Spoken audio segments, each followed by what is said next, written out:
আসসালামু আলাইকুম। আশা করি সকল শিক্ষার্থীরা ভালো আছো। তো গত ক্লাসে আমি তোমাদেরকে 90 পৃষ্ঠার 12 নম্বর অঙ্কটি করিয়েছিলাম। আজকে আমি তোমাদের 13 নম্বর অঙ্কটি অর্থাৎ 91 পৃষ্ঠার যে 13 নম্বর অঙ্কটি রয়েছে সেই অঙ্কটি নিয়ে একটু ডিসকাস করবে এবং অঙ্কটি সলভ করে দিব। তোমরা একটু মনোযোগ সহকারে দেখো। তো এখানে বলা আছে যে জুবায়ের ও রিয়া উভয়ে 7% হারে 6 বছরের জন্য 25,000 টাকা করে ব্যাংকে জমা রাখলো। যদি জুবায়ের সরল হারে এবং রিয়া চক্রবৃদ্ধি হারে মুনাফা পায়, তবে কে কত বেশি লাভবান হবেন এবং 6 বছর পরে মুনাফা আসলে কার কত টাকা হবে। তার মানে আমরা জুবায়ের এবং রিয়া উভয়ের ক্ষেত্রে মুনাফার হার আর ইকুয়াল পেলাম 7%, অর্থাৎ 100/7, আর উভয়ের ক্ষেত্রে সময় হচ্ছে 6 বছর, অর্থাৎ এনের মান হবে 6, এবং উভয়ের ক্ষেত্রে আসল মূলধন অর্থাৎ পি এর মান হবে 25,000। ঠিক আছে, তো এইভাবে আমরা জুবায়ের ক্ষেত্রে সরল মুনাফা হারে তার মুনাফা কত বের করব এবং রিয়ার ক্ষেত্রে চক্রবৃদ্ধি মুনাফা হারে কত হবে সেটা আমরা বের করব। এই দুটো বের করার পরে আমরা দেখব যে কার মুনাফাটা বেশি। যদি জুবায়ের মুনাফা বেশি হয় তাহলে জুবায়ের বেশি লাভবান হবে, এবং রিয়া যদি মুনাফা বেশি হয় তাহলে রিয়া বেশি লাভবান হবে। কিন্তু এখানে একটু খেয়াল করে দেখো যে উভয়ের ক্ষেত্রে মুনাফার হার, সময় এবং মূলধন একই, যার কারণে আমরা যেটা সরল মুনাফা ওইটা কম পাবো এবং চক্রবৃদ্ধি মুনাফা যেটা সেটা একটু বেশি পাবো। ঠিক আছে, তো উভয়ের ক্ষেত্রে আমরা একজনের ক্ষেত্রে আমরা বের করব সরল মুনাফা, অর্থাৎ জুবায়ের ক্ষেত্রে সরল মুনাফা, এবং রিয়ার ক্ষেত্রে বের করব চক্রবৃদ্ধি মুনাফা। ঠিক আছে, তো চক্রবৃদ্ধি মুনাফা অবশ্যই বেশি হবে যেহেতু প্রত্যেকটা ভ্যালু সমান।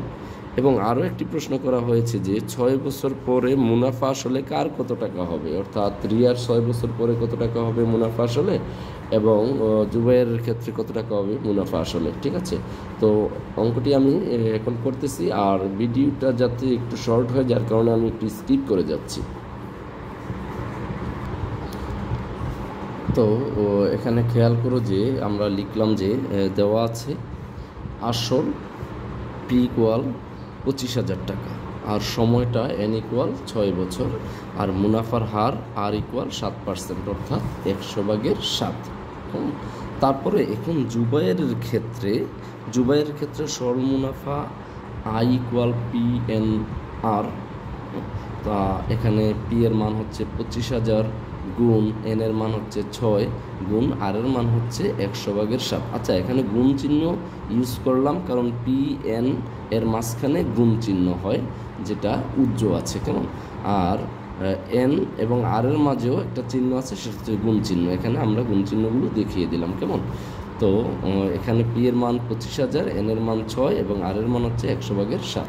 আচ্ছা, তো এখন এই 100-র 2টা শূন্য এবং 25,000-এর 2টা শূন্য কেটে দিলাম। কেটে নিলে এখানে থাকে 250, 6, 7। এই 250, 6 এবং 7 এই তিনটা সংখ্যা গুণ করলে 10,500 হয়, আর নিচের 1 এটা দিতে হয় না, কেমন। তো এখানে 10,500 টাকা হলো জুবায়ের ক্ষেত্রে সরল মুনাফা।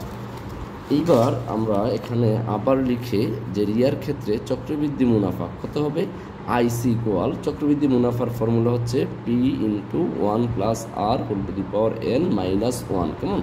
তো এই ফর্মুলাটা বসিয়ে তারপরে এখানে যে ভ্যালুগুলো আছে সেই ভ্যালুগুলো বসাই দিব আমরা। পি এর ভ্যালু হচ্ছে 25,000, 1 যোগ আর এর ভ্যালু হচ্ছে 100/7, আর এন এর ভ্যালু 6 বিয়োগ 1। ঠিক আছে, তো এখন 25,000 লিখে নিলাম। তারপরে এই 1-এর সাথে 100/7 এই ভগ্নাংশটা যোগ করে দিব। যোগ করার ক্ষেত্রে কি করতে হবে, ফার্স্টে এই 1-এর নিচে মনে মনে একটা 1 আছে, কেমন। এই 1 এবং 100 অর্থাৎ হরগুলোর লসাগু করতে হবে। 1 আর 100 লসাগু 100। এবার এই হর দ্বারা এই হরকে ভাগ করব, অর্থাৎ 1 দ্বারা 100কে ভাগ করলে 100 দ্বারা এই লব 1কে গুণ করে দিব। তো 100 দ্বারা এই লব 1কে গুণ করে দিলে 100ই হয়, যোগের যোগ। এবার 100 দ্বারা আবার 100কে ভাগ করলে 1 দ্বারা 7কে গুণ করলে 7, তারপরে পাওয়ার 6 বিয়োগ 1, কেমন। এই তারপরের কাজ হচ্ছে জাস্ট এইটুকুকে যোগ করে দেওয়া, কেমন। তো এখানে যা আছে তাই 25,000, আর 100 এর সাথে 7 যোগ করলে 107, নিচে 100, উপরে পাওয়ার 6 বিয়োগ 1, সেকেন্ড ব্র্যাকেট ক্লোজ করে দিলাম। এখন কাজ হচ্ছে এই ভাগটা করে দেওয়া, অর্থাৎ 107কে যদি আমরা 100 দ্বারা ভাগ করি তাহলে 1.07 হয়, পাওয়ার 6 বিয়োগ 1। ঠিক আছে, এখন কাজ কি আমাদের? এখন কাজ হচ্ছে গিয়ে যে এই যে 1.07-এর পাওয়ার 6, এইটাকে আমরা মানে পাওয়ার 6 করে দিব।